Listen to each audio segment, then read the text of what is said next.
Hi, I'm Daniel Lucas, and welcome to Music 101. Music 101 is created to empower music itself and, of course, legendary icon in the music industry. And today I have a special guest. He's the guitarist, right? In the band The Silence. No other than Mr. Chris Swartan. Hello, Mr. Daniel.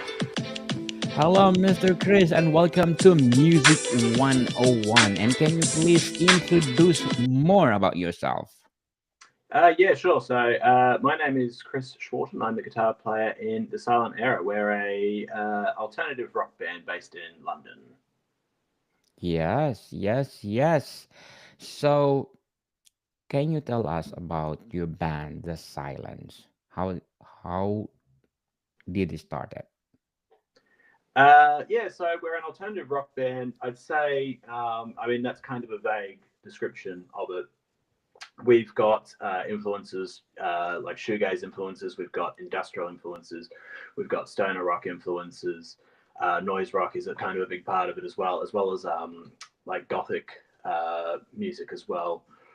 But kind of pulling all that together, we've got our singer Bree, who is quite a soulful singer, which is sort of something that's not really you've not really heard in any of those kinds of music. So yeah, we're doing something quite different. Quite different. How different from other band? I can't think of any band that you would compare us to be honest. I mean, I suppose the Smashing Pumpkins might be a fair sort of starting point because they're not really like anybody else, but we don't really sound anything like them either. But it's just, yeah, it's kind of, it's sort of a hard one to where to place us, to be honest. Yeah, it's a very unique thing, and that's kind of the thing that kind of pulled everyone together. We're looking to do something that was quite different. A lot of bands these days will just kind of do a version of something else that you might know already, and I mean that's all cool for them, but it just seemed really kind of interesting to do something that I hadn't heard anyway. So, Mr. Chris, if you compare your band to Cranberry, what's the big difference? Oh, we're a lot noisier. Um, we've got a lot more kind of weirder arrangements. I mean, some of our songs, they've got a chorus, but it's only you only hear it once. So it's not like necessarily pop structure, but they are quite catchy. Whereas like the Cranberries are, they're very poppy. They're a very they're a rock band, but the pop structures are all there, and they have a very you can tell those songs are written on acoustic guitar, whereas basically none of our songs are. Yes, for sure. And what do the Silence typically find inspiration for their music?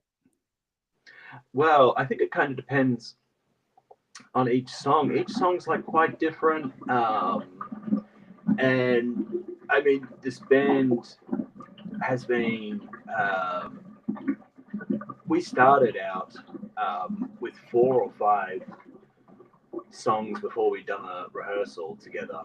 So the way it sort of usually works is Nicholas, a bass player, or myself will come up with full instrumentals, and our singer Bree will put lyrics down and vocals down, and then we'll kind of get together and put that song together in the band room. So those influences can kind of vary on the day depending on who's doing it, and obviously Nicholas has got different influences to what I have, and I've got different influences what Brioni has. So yeah, it's quite a hard one to pin down. But I mean, for myself, I'd say that I mean anything from Sonic Youth to like Death Grips would be influences that I would be uh, taking to the mix. So, how did the silence transform an idea or emotion into a song? Oh, I think that'd be a better question for Bree, to be honest. For me, and I mean, I can only speak on myself. I mean, obviously, I am emotionally invested in it. For me, it's the energy of what we're playing, and often I find that I can sit down and put the song together at home on my laptop, and I think that sounds cool. But it's only when we sort of start playing it in the rehearsal room that I kind of connect with it a bit more, and it just how hearing everybody else play it and hearing it come to life in that way. Um, so that's kind of where the emotional connections would be formed for me. And I mean that one of the things that I like to do is kind of change my parts, especially with the solos when we play live, because I want to kind of tap into the energy of how we're playing that at that time. I want to be as kind of authentic to the experience of playing that song and how that song is being played at that time. Definitely. Totally agree. So, what are the effective ways to overcome creative blocks in music composition? Oh,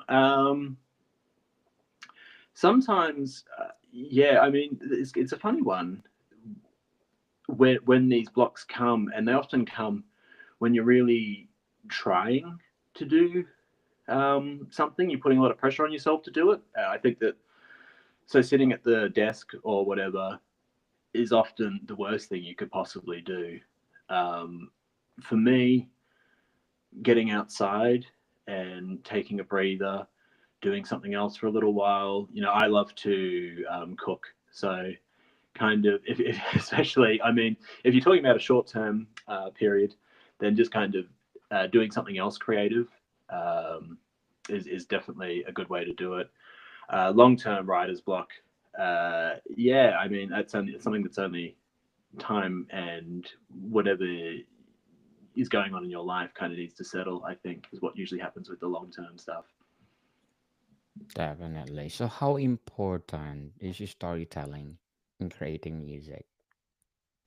I think I know Brie with her lyrics. She loves to tell a bit of a story, but it's more metaphorically speaking. So she'll be more trying to guide you through an emotion, which I mean, I think obviously you need to connect with something in the lyrics, but whether that needs to be a narrative story like I don't know, like a Bruce Springsteen style. I don't know if that's that important.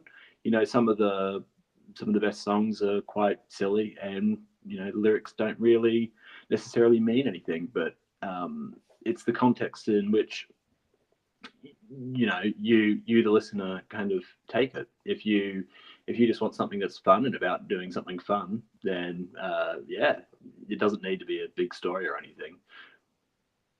Definitely. And what do you think? What will be the legacy of the silence? um I don't know. It's quite hard to say at this point. I mean, we've just released our first album, Wide and Deep and Cold, at the start of this month, and yeah, I don't know. It's kind of I feel like um, that's kind of a good sort of starting point for us to build off. So I don't know. I don't think our legacy or or what we're aiming to do has kind of been done yet. I think that's all stuff that's kind of yet to come, hopefully. So, what role does personal experience play in songwriting? I think that's everything. I think your personal experience is going into everything you do as a songwriter. And, that comes down to, whether it's writing lyrics. Sometimes I've written lyrics. I mean, I don't write any lyrics for this band, but I've written lyrics and stuff just comes out, and I've been like, whoa, okay, I didn't realize I quite felt that way. So there's that side of things, but also sounds that you've gravitated towards your whole life will come out in your playing, and they'll uh, the way you play something will kind of be defined by your personal experience, I think, as well. So yeah, everything's all personal experience. I mean, it's a deeply personal thing you're doing, creating a song. Definitely. So, what are the short term and long term goals of the band The Silence? Um, I think ultimately our long term goal is just to keep being able to make music, create albums, create songs, keep working together, playing. Um, yeah, I'd love to do. There's so many albums I want to do. To be honest, we've done this one, and I'm already thinking about the third one. So that's the thing. That's the stuff that excites us. I think is working. We're itching to play the new songs that nobody's heard yet. We're trying to like promote this album now, so we're one of those bands that really loves the creative process. So that's always the long term goal, is just to keep creating. But the short term, yeah, we just want to get out as much as we can and play this album for people. Definitely looking forward for those goals, Mr. Chris. And what would be your advice for those aspiring musicians out there? Oh, it depends on the day. Sometimes it would be don't do it. Um, uh, but Don't do I it. would say um, just enjoy it and try not to put too much pressure on yourself, because I think you can get kind of tied up in how many people have come to your gig, how many people are listening on Spotify or whatever, and you can look at another artist that you like, and you go, oh, we're only doing 10% of what they're doing. But I mean, I think the thing is, as long as you're having fun making the music that you're making, then that's the reward. Everything else, the further along you go, the more um, stuff comes along that kind of ruins it anyway. So the best thing is whatever you're doing now, making songs, playing with your friends or whatever. That's the best stuff. That's the best stuff, people. So, what are the essential elements of a well structured song? Oh, sorry. What was that? I cut out a little bit there, mate. Yes. What are the essential elements of a well structured song? Oh, okay. I mean, I mean, I like so many different styles of songs, and they're all there's so many different things that I love about all the different sorts of music. It's kind of hard to say. I think the drums kind of need to um, really be there. They need to really back the song. I'm just thinking, about like a lot of house music that I like. It needs to be like really beat focused, but at the same time, the vocals need to hook you. And I mean, there's been plenty of bands that I've been told I like, but it's just the vocalist doesn't quite gel with me. Yes. So yeah, I'd say that. I'd say that you need to have a good vocalist, and you need to have a good drummer, or you need to have good beats. In a good everything. Of course, But vocalist. basically, yeah, it all kind of goes into that. Yeah. Definitely. So, Mr. Chris Wharton, can you please invite our listeners to support the band Silence or The Silence? Thank you so much for having me. It's been great being here. Yes. And can you plug your albums or whatever your kids do have?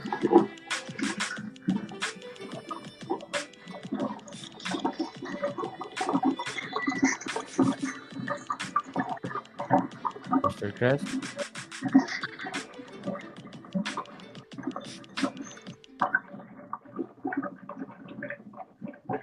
Thank you so much for your time, Daniel. Thank you so much. Bye for now. Thank you. Bye bye. Bye.